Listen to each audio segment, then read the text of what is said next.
provisão, o milagre, não importa qual é a doença, qual é a enfermidade, não importa qual é a aflição, não é o que te angustia, o que te entristece, tudo pode ser transformado.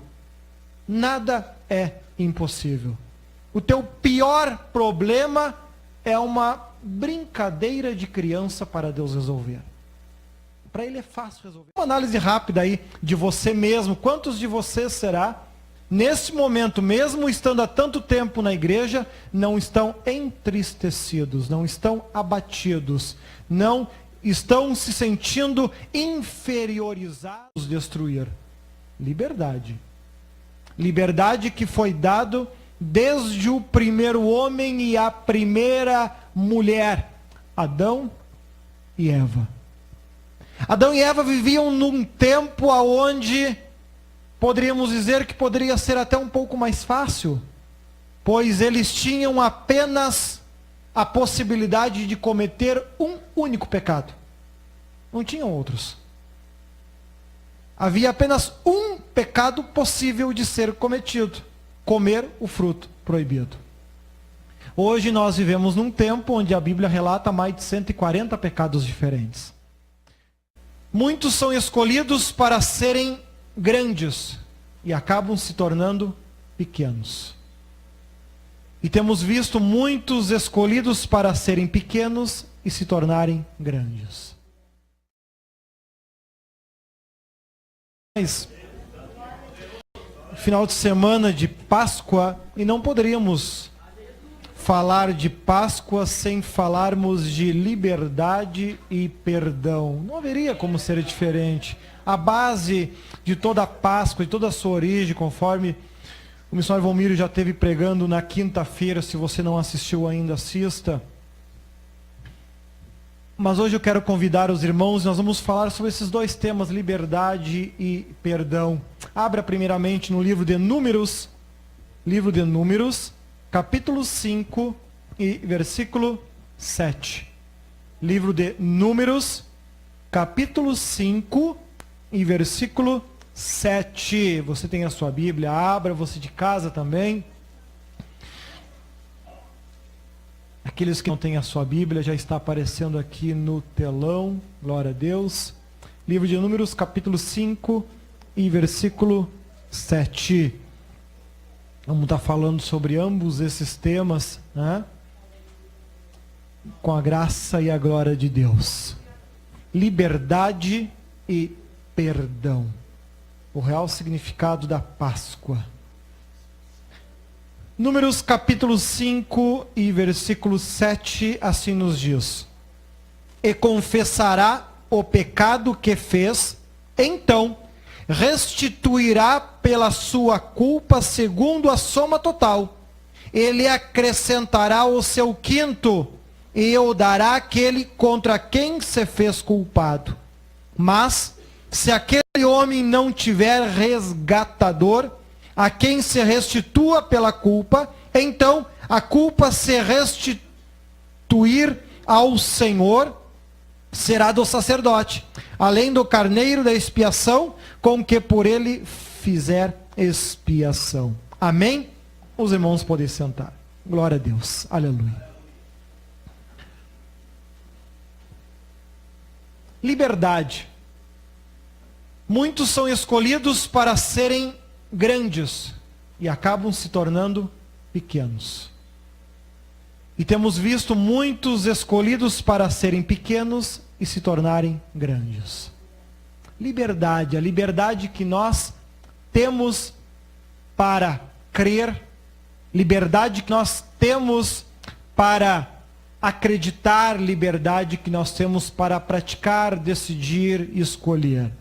Nós temos visto que a palavra de Deus, até mesmo entre o próprio cristão, que deveria ser um fiel seguidor, ela tem sido banalizada, ela tem se tornado algo simples, feito de qualquer forma, e muitas vezes dizendo: ah, mas o Senhor aceita assim.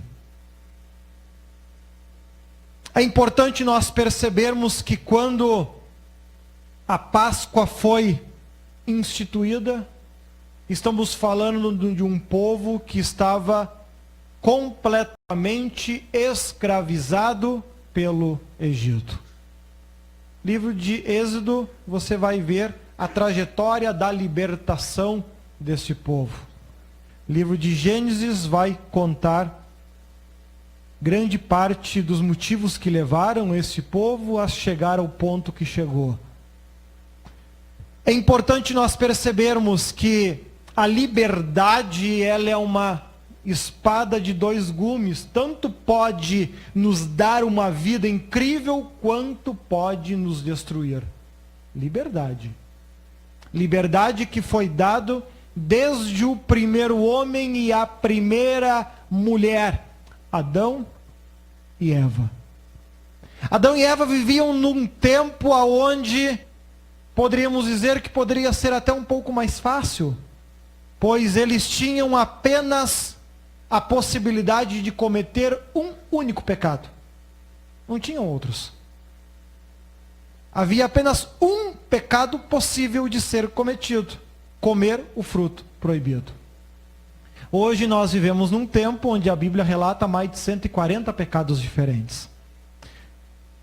A gama de pecados se tornou muito maior, demonstrando a decadência moral do ser humano ao longo dos milênios. Até que ponto isso vai ir? O que sabemos que tudo tem um início, um meio e um fim. Mas aquele que está em Cristo Jesus, nova criatura é. Eu passo a perceber que não é apenas as bênçãos, a cura, a libertação, a transformação, o milagre, não importa qual é a doença, qual é a enfermidade, não importa qual é a aflição, não é o que te angustia, o que te entristece, tudo pode ser transformado. Nada é impossível. O teu pior problema é uma brincadeira de criança para Deus resolver. Para ele é fácil resolver qualquer problema. A questão não é resolver um problema, é trazer a salvação para as nossas vidas, é conseguir fazer com que nós venhamos entender. Nova criatura é, não apenas no lado das bênçãos, mas também no lado da responsabilidade. Estamos aqui falando e lemos nesse pequeno trecho do livro de Números, aonde nós vemos que confesse o pecado que fez e ao restituir, ou restitua o total com acréscimo de 1/5. A Bíblia ela está falando aqui do pedido de perdão. Provavelmente, talvez muita gente nem sabia que a Bíblia especificava com tanto detalhe a questão do perdão. O perdão, ele não pode ser feito de qualquer jeito, ele não pode ser feito de qualquer forma, pois a pessoa para quem você pediu perdão poderá até concordar com você, diante de Deus, não. É preciso entender que a palavra de Deus, ela não abre precedentes entre o povo. A norma é uma só, a lei é uma só. Nós podemos abrir os precedentes que forem conforme os nossos corações. Começamos com um pecado e já estamos falando em cerca de 141, que a memória me lembra. E quem sabe não vamos conseguir ter a façanha de inventar muitos outros até o final do mundo. Temos sido especialistas em inventar pecados, em criar pecados. Temos tido dificuldade para criar felicidade, para criar paz, para criar alegria. Faça uma análise rápida aí de você mesmo. Quantos de vocês será, nesse momento, mesmo estando há tanto tempo na igreja, não estão entristecidos, não estão abatidos, não estão se sentindo inferiorizados por problemas ou características pessoais? Pelo tempo de igreja que você tem, você já deveria estar completamente diferente. Por que insiste nos mesmos erros? Está percebendo como é difícil lidar com o ser humano. Veja como nem mesmo com relação a nós mesmos nós conseguimos ser diferente, não porque não conseguimos, mas porque não queremos ser diferente. E o que nós vemos, esta banalização das coisas, nos torna a fazer as coisas da maneira errada. A Bíblia ela já previa aqui no seu início, aqui no livro de Números, livro que leva o seu nome devido às duas contagens do povo que foram feitas naquela época, e o livro traz sobre isso, fala dessas contagens do povo, por isso o nome do título do livro é Números. E nós vemos aqui que ele traz algo importante na questão do perdão. Eu causei um prejuízo para Merlin, minha querida amada maninha. Lhe causei um prejuízo, lhe causei um dano. Preciso me arrepender, senão eu vou para o inferno. Já comecei errado a frase, mas deixa eu seguir. Eu não faço as coisas com medo de ir ao inferno. Eu faço as coisas em obediência a Deus.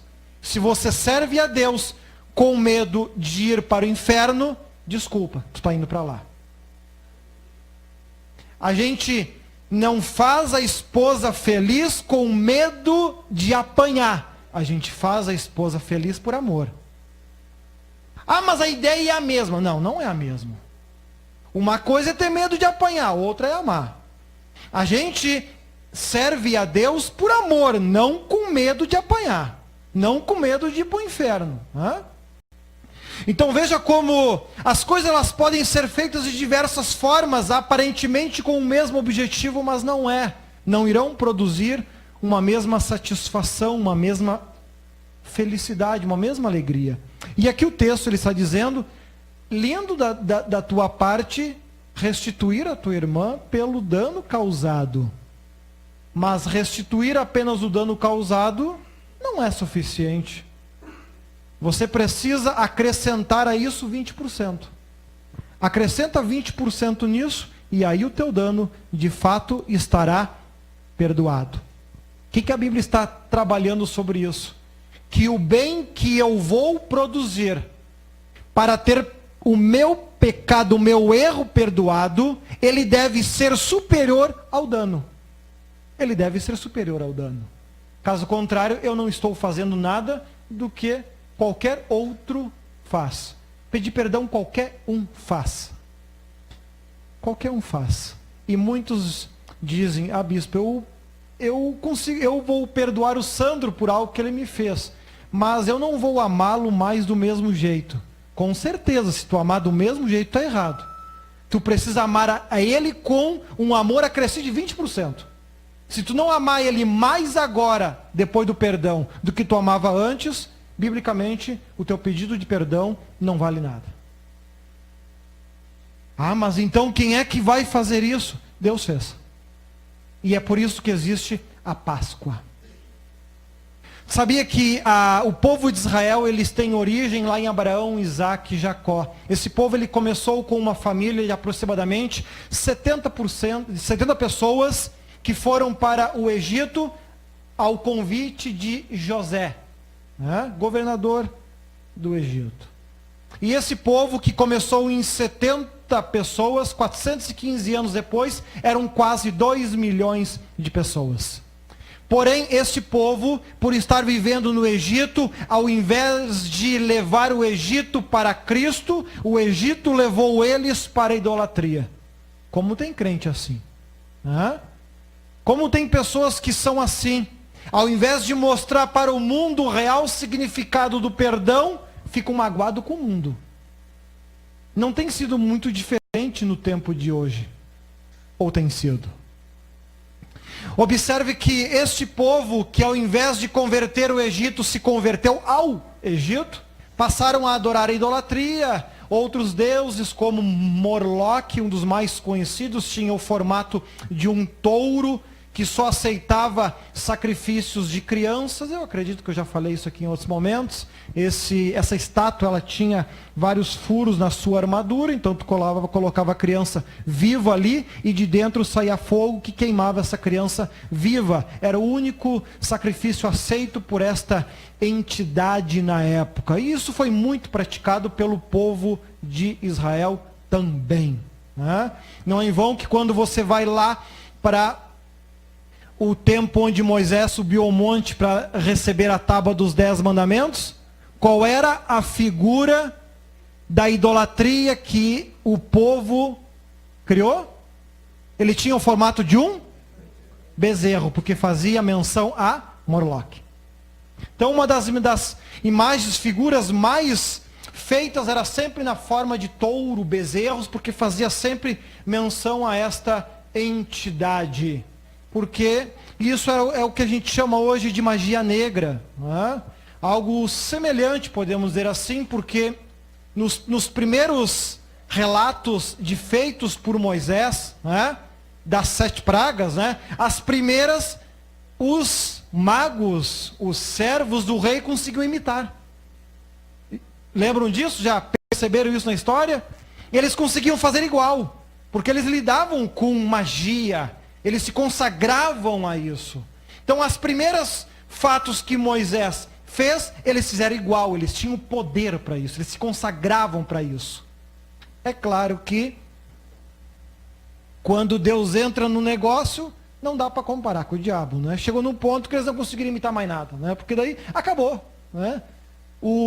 Os truquezinhos de Moloque acabaram, o poder dele terminou e Deus continuou correndo na frente, como sempre. Mas veja que este povo que matou crianças dessa forma, que se consagrou desse jeito, né, começaram a clamar a Deus. Começaram a clamar, começaram a falar com Deus.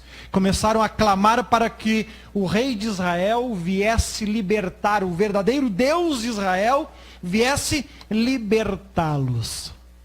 Se coloque no lugar de Deus. Você enxerga essas pessoas matando crianças no fogo. Tu enxerga essas pessoas adorando e fazendo tudo aquilo que tu disse que não era para fazer. Qual era a tua posição? Como ser humano, o que você faria? Qual seria a tua atitude? Qual seria o teu comportamento? Vamos para o mais fácil. Você perdoaria? Deus não só perdoou, como disse, vos perdoo e ainda vos sustento por 40 anos.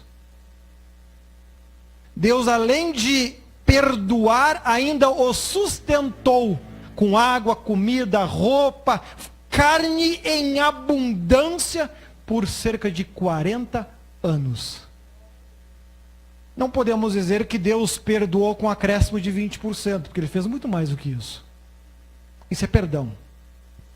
Isso é arrependimento. É esse perdão que a Bíblia fala. Quando a gente continua passando os milênios, a gente chega em Cristo. E não podemos dizer que Cristo perdoou os nossos pecados com acréscimo de 20%. Porque Ele perdoa até os pecados que a Ele não foram pedido perdão. Morrendo numa cruz. Ele não entregou 20% do seu tempo para ajudar o povo. Se você pegar todas as horas de uma semana, 24 vezes 7, quantas destas horas você passa na igreja orando ou lendo a Bíblia? Dá 20%? Será que você pode dizer, eu passo 20%, né, deste tempo adorando e buscando a Deus? Será que faz? Cristo, Ele não deu 20% para ti, Ele deu a vida dele inteira para você. Está começando a perceber o que é arrependimento? Está começando a perceber o que é pedir perdão? O que é realmente se arrepender? O que realmente é o perdão? Ele deve produzir um resultado muito maior que o mal causado. Tenha em mente isso.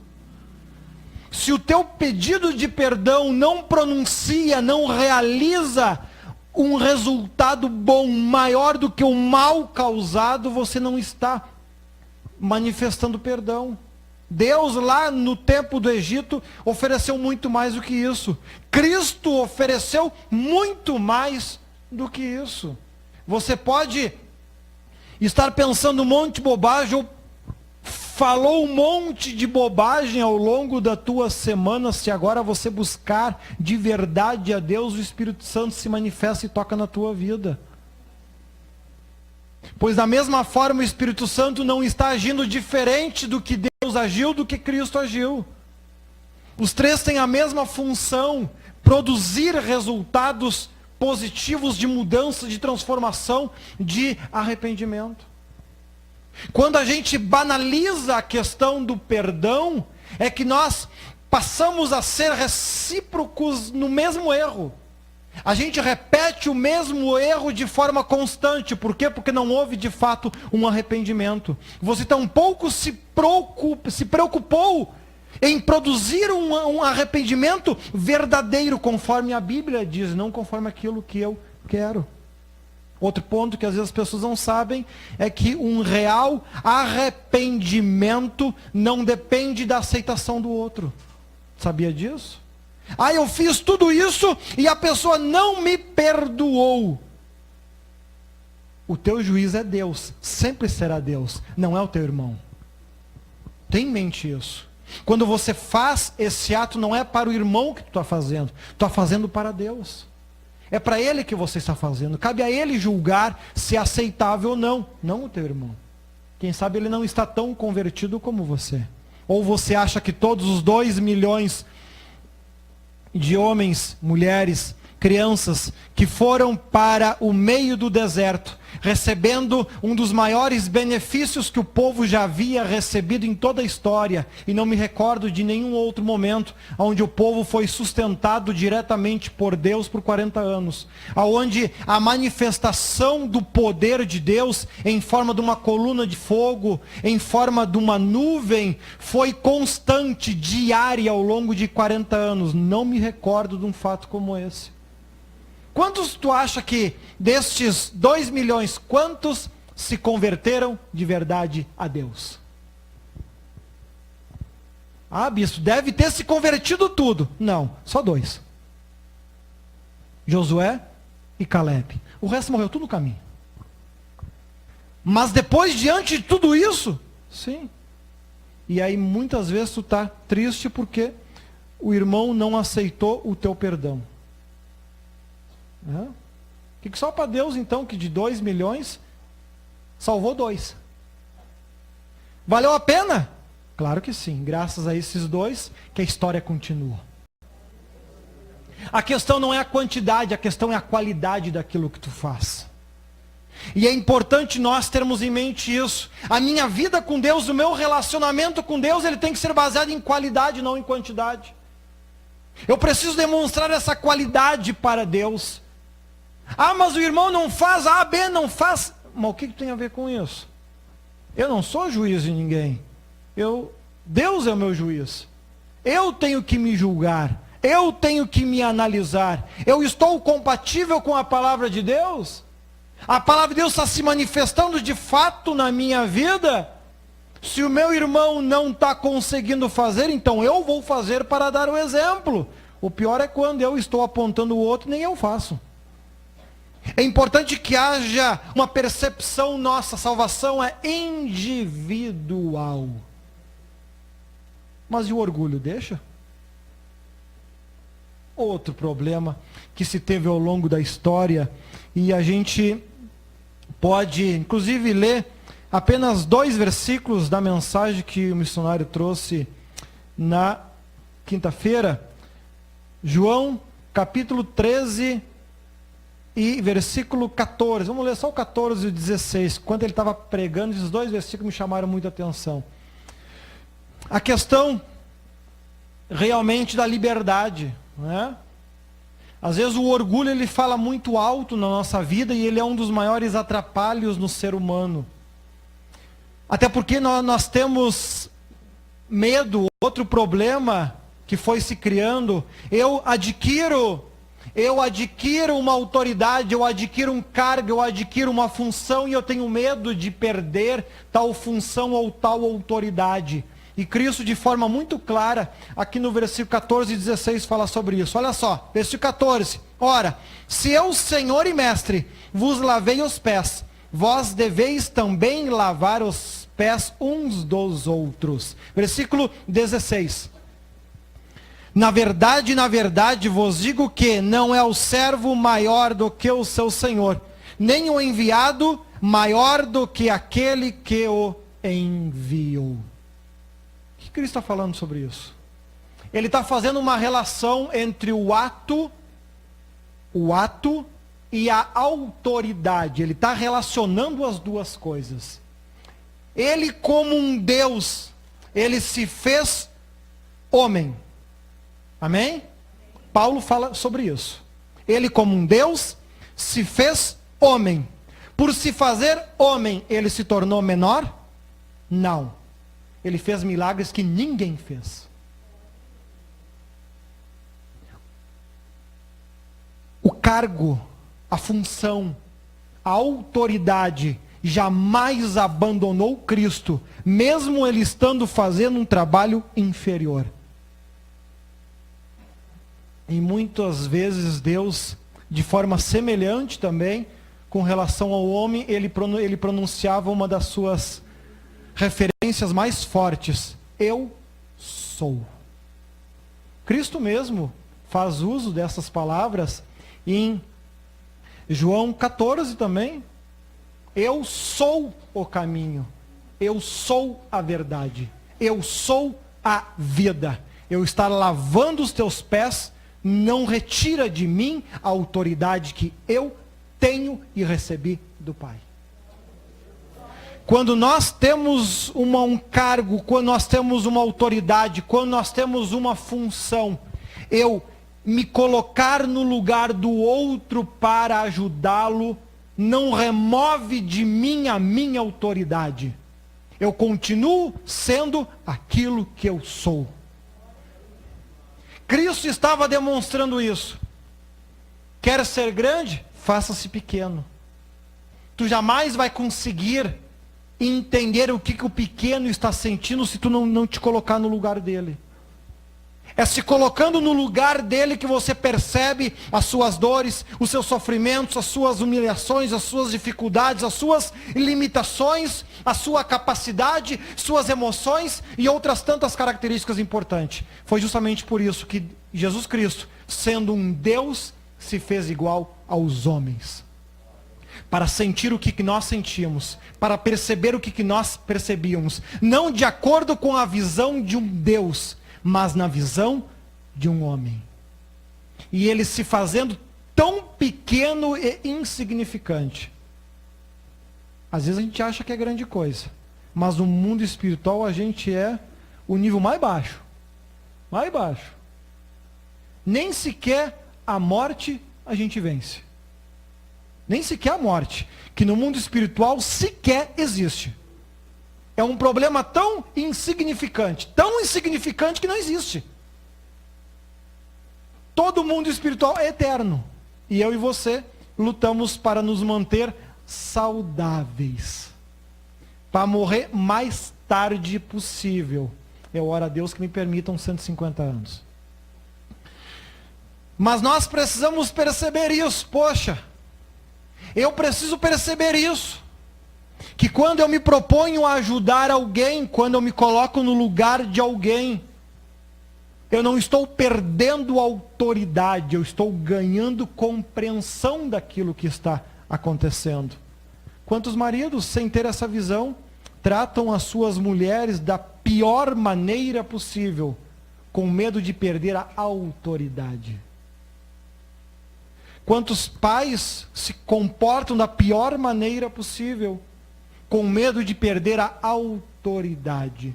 Quantos chefes, quantos patrões se comportam da pior maneira possível por medo de perder a sua autoridade? A autoridade não se perde. tu jamais vai perder a autoridade que tu tem. E você poderá fazer uso dela a hora que você bem entender. Cristo estava conversando com pessoas simples, e quando Satanás se aproximou dele, estando num homem, e depois a história mostra que ele saiu e foi para os porcos, lembram disso? Cristo estava ali conversando com pessoas simples. Ele estava acompanhando pessoas, seus discípulos, seus apóstolos, ainda falando em questões de autoridade mais grosso que um dedo destroncado.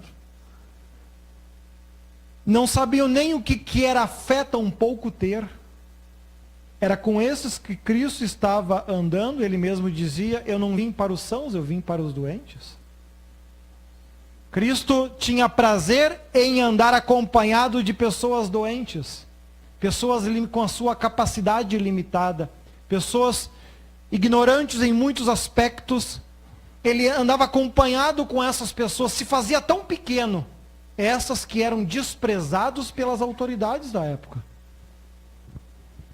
E Cristo andava acompanhado dessas pessoas, rodeado por essas pessoas, desprezado por muitos. E ele perdeu a sua autoridade por isso? Não. Quando Satanás, naquele homem que morava nos cemitérios, se aproximou dele, diz: eu sei que tu és o Santo de Deus. Se nos expulsa, permita-nos que entremos nos porcos. Ele perdeu a autoridade? A autoridade não se perde, a autoridade tu continua com ela. Não é porque você consegue mostrar emoção com a tua família, emoção com os teus funcionários, com os teus empregados, que você perde autoridade por isso. É ignorância sua. É justamente isso que Satanás quer para conseguir produzir destruição no teu trabalho, destruição na tua empresa, destruição no teu casamento, destruição com os teus filhos. Cristo veio se opondo justamente a isso. E para que ele foi lavar os pés deles? Justamente para fazer relação entre servir e autoridade. Ele está relacionando as coisas. No momento que você serve alguém, você não perde a autoridade, você adquire autoridade, porque você passa a compreender o que o outro está sentindo. Você passa a compreender o que o outro está pensando, o que o outro está imaginando. Quando você faz isso com seus filhos, a mesma coisa. Quando você faz isso com a tua esposa, com o teu marido, a mesma coisa. Você não perde autoridade por isso. Você passa a compreender o que o outro está sentindo. Cristo trabalhou muito em cima disso. Ele conseguiu resolver graves problemas fazendo uso desta importante ferramenta, se colocar no lugar do outro. E ele tinha plena convicção: quando eu me coloco no lugar dessas pessoas tão pequenas, eu não estou me fazendo pequeno. Eu sou o que sou e sempre serei. Convicção disso. Não é em vão que hoje ele está sentado aonde? À direita de Deus Pai Todo-Poderoso. E ele foi se preocupar com uma mulher pega em adultério. Um dos piores pecados citado na lei era adultério e assassinato sem motivo, não é? Ou por pura vingança. Então nós vemos que ele se importou com essas pessoas. Ele se importou com elas. Não é porque ela errou uma vez que ela não merece uma segunda oportunidade de ser diferente. Ela não só merece, como ela pode ser diferente, pode ser muito melhor. Já diz a Bíblia: o único pecado que não tem perdão é o pecado contra o Espírito Santo. Para todos os demais, existe sim. Eu acabei de falar que a pessoa terá que produzir um arrependimento 20% maior do que o seu erro. É difícil? Como é que se faz para, por exemplo, restituir uma vida tirada? Com um acréscimo ainda. Então, algumas coisas que são difíceis de fazer. Claro que vai ser difícil fazer. Agora é possível. Deus quer enxergar em nós vontade. Eu quero ser diferente. Eu quero fazer as coisas diferentes. Eu quero não cometer os mesmos erros, mas eu quero ter atitudes. Eu quero ter comportamentos com relação a Deus. Eu quero ter comportamentos com relação às pessoas muito maiores do que os erros que eu cometi no passado. Porque o mesmo Deus que estava vendo os meus erros também perdoou os pecados e me deu uma oportunidade de ser diferente. De ser uma pessoa muito melhor. De ser uma pessoa muito mais próxima a Ele do que era antes. Cristo conseguia despertar tais sentimentos nas pessoas. Cristo conseguia. E por isso Ele é tão adorado há tantos milênios, 2000 anos, né? Cristo nasceu no ano aproximadamente 3 antes de Cristo. Então nós estamos aí em 2018, cerca de 2021 anos atrás, nasceu o Messias. E nesses 2021 anos de história, ele vem relacionando, construindo pessoas que produzem prazer em Deus. Pessoas que conseguem perceber a minha autoridade, ela é importante, mas se não for para fazer o bem, que valor ela tem? Se eu só produzir um lar de sofrimento e tristeza, mesmo que respeite todas as demais regras que o apóstolo Paulo ensina sobre como administrar um lar, por exemplo, que os vossos filhos estejam sujeitos debaixo da tua autoridade. É uma regra que a Bíblia coloca. Mas de que adiantaria você ter filhos sujeitos debaixo de uma autoridade que não sabem o significado da palavra amor? Teria algum proveito isso? Eles serão salvos por aprender a amar ou por respeitar uma autoridade? Se eles aprenderem a amar, por consequência, eles saberão a importância que tem respeitar uma autoridade. Eles saberão o real valor dessas coisas. Então é importante que nós venhamos perceber que o significado da Páscoa vai muito mais além do que comer um ovinho de chocolate. Que vai muito mais além do que este simbolismo, esta banalização que se criou ao longo dos anos. Da mesma forma que o mundo começou com um pecado e hoje já está em mais de 140, a Páscoa também ensinou pregando perdão e liberdade. E hoje ela significa comer chocolate. Que nós possamos ser diferentes. Não precisamos deixar de comer o chocolate, mas que as outras coisas também tenham importância na minha e na tua vida. Que você perceba, que você consiga compreender. Você está rodeado de pessoas que erram, que falham, que pecam e assim por diante. Fique feliz quando um pecador se arrepende do seu erro e começa a querer fazer as coisas diferentes. Porque é isso que agrada a Deus. É isso que agrada ao Senhor. Sabe que Salomão, na sua imensa sabedoria, não levando em conta os erros que ele cometeu, mas vamos nos manter hoje apenas em Provérbios, aonde ele diz que Deus ele se agrada muito mais por um pecador que se arrependeu e voltou atrás, do que por um que morre no pecado. Perceba isso. Sinta isso. Que se você conhece pessoas que erraram, que falharam, segundo as tuas concepções, ou segundo as concepções que a Bíblia pronuncia e diz, e essas pessoas se arrependeram, te alegre muito mais pela salvação dessas do que daquelas que nunca erraram, que nunca falharam. Porque é assim que Cristo se sente, é assim que Deus se sente. Eu vim para os doentes, eu não vim para os sãos. Os sãos sequer precisam da Bíblia, porque já são perfeitos, já estão salvos, não tem que se preocupar com isso. O apóstolo Paulo tem um dos seus textos que ele diz que se nós hoje conhecemos o pecado é justamente porque um dia existiu a lei.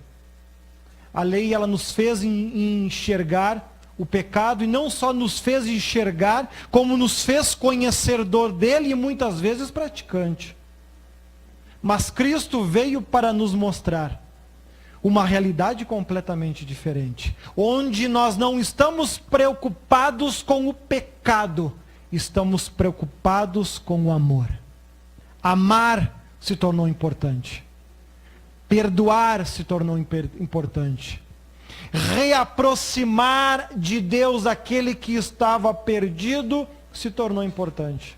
Os discípulos passaram a perceber isso, os apóstolos passaram a perceber isso.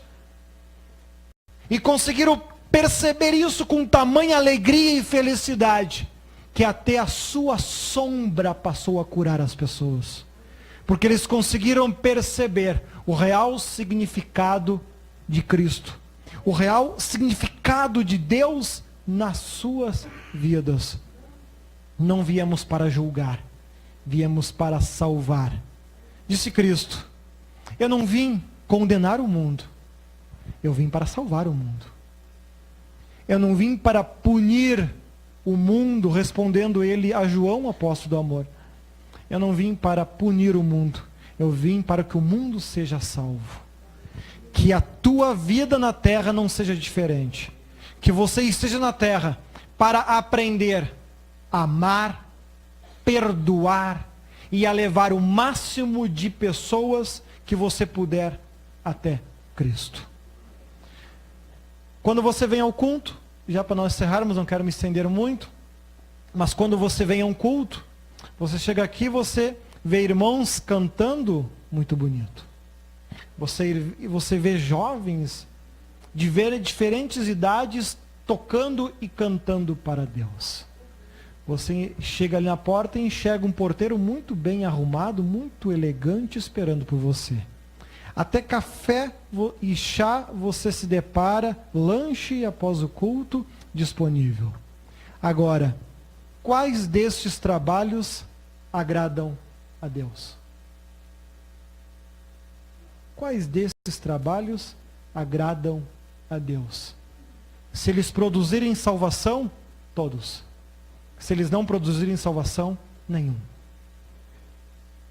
Deus não veio através de Cristo ao mundo para criar músicos perfeitos. Ele já tem os melhores no céu.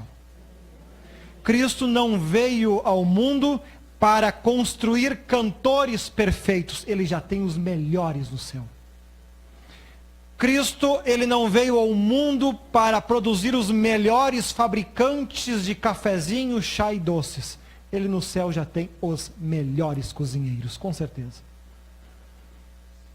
Ele veio ao mundo para que as pessoas fossem salvas por ele. Se a tua vida está levando salvação às pessoas, você é um servo de Deus, você é uma serva de Deus. Se você é alguém que só faz trabalhos, você é alguém que só canta, só toca, lamento dizer, o teu trabalho é em vão. Cristo não precisa de músicos perfeitos. Cristo não precisa de adoradores perfeitos. Cristo não precisa de porteiros perfeitos ou de qualquer outra perfeição que venha na terra. Tudo isso ele tem em abundância e da melhor qualidade no céu. Quer agradar a Deus? Traga almas para ele. Quer deixar Deus feliz? Não olha para quantas horas por dia você faz, mas quantas pessoas você evangeliza por dia.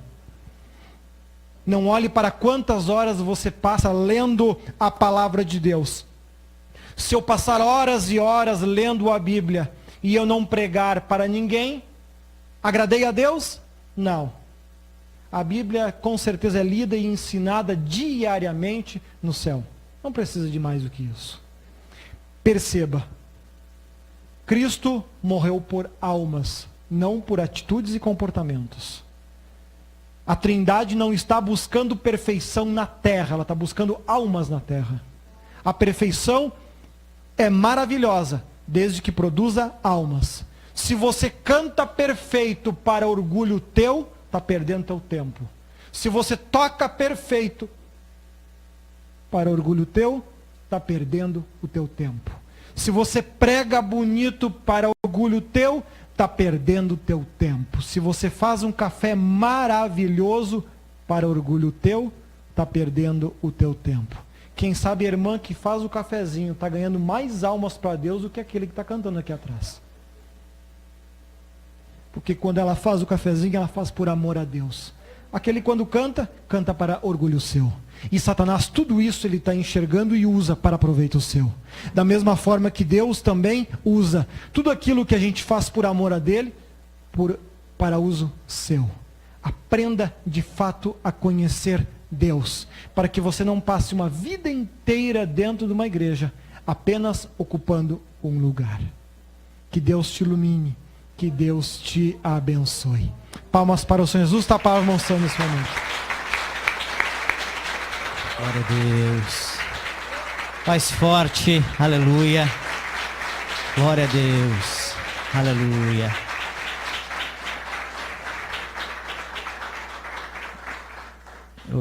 Vendo uma frase essa semana, também me fez verificar, né, que o Evangelho